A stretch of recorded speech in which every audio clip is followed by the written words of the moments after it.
이제는 나와 한몸이 된 재택근무. 그리고 집에서 온라인 강의도 척척. 카페는 무슨 카페야. 홈카페가 최고지.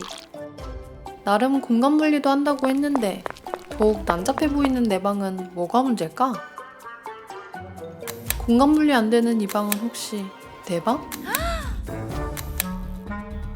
이 방들의 죽은 공간 찾아서 지금 바로 공간 분리 해볼게요. 첫 번째 공간은 드레스룸을 작업실로 만든 방입니다.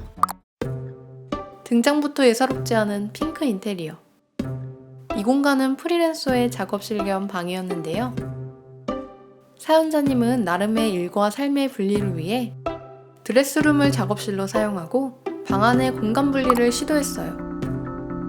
그러나 더욱 애매해진 공간 분리 때문에 오히려 동선이 꼬이는 문제점이 있었는데요. 숨은 공간을 찾아 다시 꾸며봐야겠죠? 창가 아래엔 침대 머리가 놓여져 있었는데요. 이런 경우 소음과 빛으로 수면에 방해가 될 수 있어요. 창을 바라보던 침대는 벽으로 옮겨줄게요. 막힌 벽 쪽으로 침대 헤드가 옮겨졌습니다. 바로 여기에 죽은 공간인 벽을 활용한 건데요. 또 방 한가운데를 떡하니 차지하던 이 수납장. 대신에 짧고 높은 수납장을 두어 부족했던 수납을 해결할 수 있었고 공간 이동은 효율적으로 할 수 있었어요. 드레스룸을 작업실로 개조했던 이 공간. 좁은 공간에 많은 장비들로 난잡했던 이곳. 작업실 한 벽면에 타공판을 설치하면 죽었던 벽이 되살아날 수 있는데요.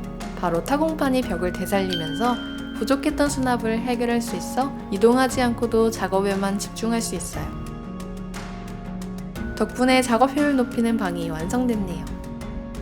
쉴 땐 쉬고 작업할 땐 작업하는 내 방 완성! 두 번째 공간인 다각형 원룸으로 가볼까요? 다음 두 번째 공간은 다각형 원룸인데요. 음악 작업 겸 사연자님의 생활 공간이었어요. 소파를 사이로 두 공간을 나름 분리했지만 다각형 구조로 인테리어에 어려움이 있어 일과 생활의 분리가 어려운 문제가 있었어요. 이 방은 숨은 공간을 어떻게 활용했을까요? 먼저 작업 공간과 일상 공간의 분리를 위해 죽은 공간인 천장을 활용해 곡선 레일을 달고 벽에 있던 책상을 커튼 쪽으로 옮겨줬어요.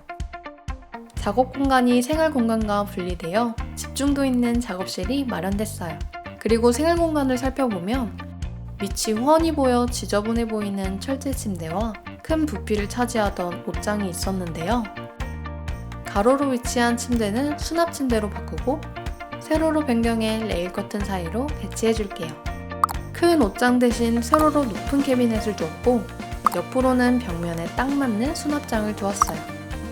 높은 수납장 덕분에 부피는 적게 차지하되 많은 옷들을 차곡차곡 넣을 수 있었어요.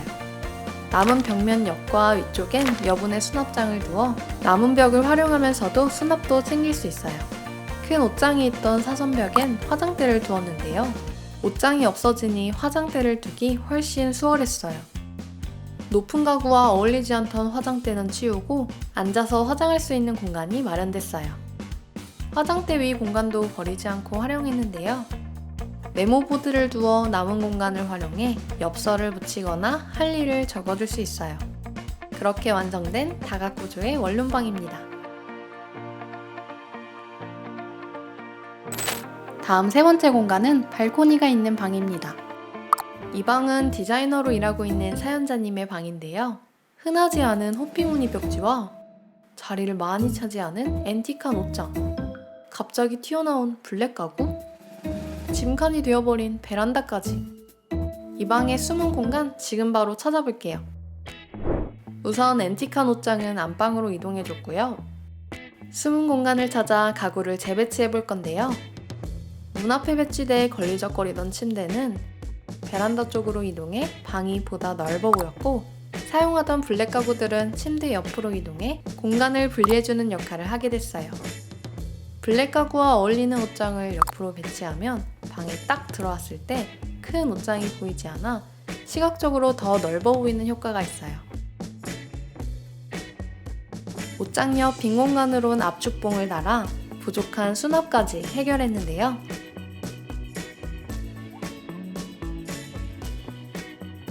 죽었던 공간이 빛을 발하는 순간이었어요. 침대와 옷장 사이는 서랍장과 테이블을 두어 작업 공간을 만들면서도 공간 분리를 했는데요. 반대편엔 블랙 컬러의 행거를 달아 가방을 수납하는 공간으로 바꿔주었답니다. 짐칸이었던 베란다는 포토존으로 변신했어요. 입구 쪽엔 작은 수납장을 두어 부족한 수납을 해결할 수 있었고, 이제는 여유로운 베란다를 즐길 수 있게 됐어요. 다음으로 대망의 초고난이도 공간입니다. 이 방은 다락방에 살고 계신 사연자님의 방인데요. 인테리어계 초고난이도인 사선 플러스 다각구조, 가구들은 일단 들어가는 대로 넣어진 상태. 이런 다락방의 사선천장 다각구조로 인테리어는 물론 생활하는 데 어려움이 있었고, 비교적 넓은 공간임에도 너무 낮은 천장 탓에 벌어지고 있는 공간이 너무 많았어요. 이 다락방은 죽은 공간을 어떻게 활용할까요? 우선 한 벽을 다 차지하고 있던 큰 서랍장, 이 서랍장을 블라인드가 따로 없었던 창가 쪽으로 옮겨 프라이버시는 물론 공간을 효율적으로 사용해 볼 건데요. 블라인드와 함께 뻥 뚫린 창을 가려주고 서랍장과 벽의 높이가 딱 맞는 높이에 위치해 죽은 공간 없이 벽을 최대한 활용했어요. 사선벽 사이로 선반과 수납장을 두어 한쪽은 드레스룸, 한쪽은 침실로 분리했어요. 수납장에 선반을 더하면 공간 분리뿐 아니라 가방이 많은 사연자님을 위해 가방 수납도 예쁘게 해결할 수 있어요. 침대에 들어온 목재 타공판을 설치했는데요. 다락방 천장 높이에 맞는 타공판을 설치하면 침실과 드레스룸을 분리하면서도 소품이나 엽서를 걸어둘 공간이 생겨요. 그리고 비교적 낮은 천장을 침실로 배치했는데요. 침대와 천장의 높이가 가까워서 심리적으로 더 안정된 느낌을 줄 수 있어요. 문 뒤로는 넓은 공간이 있어서 수납이 가능한 화장대를 둘 수 있었는데요.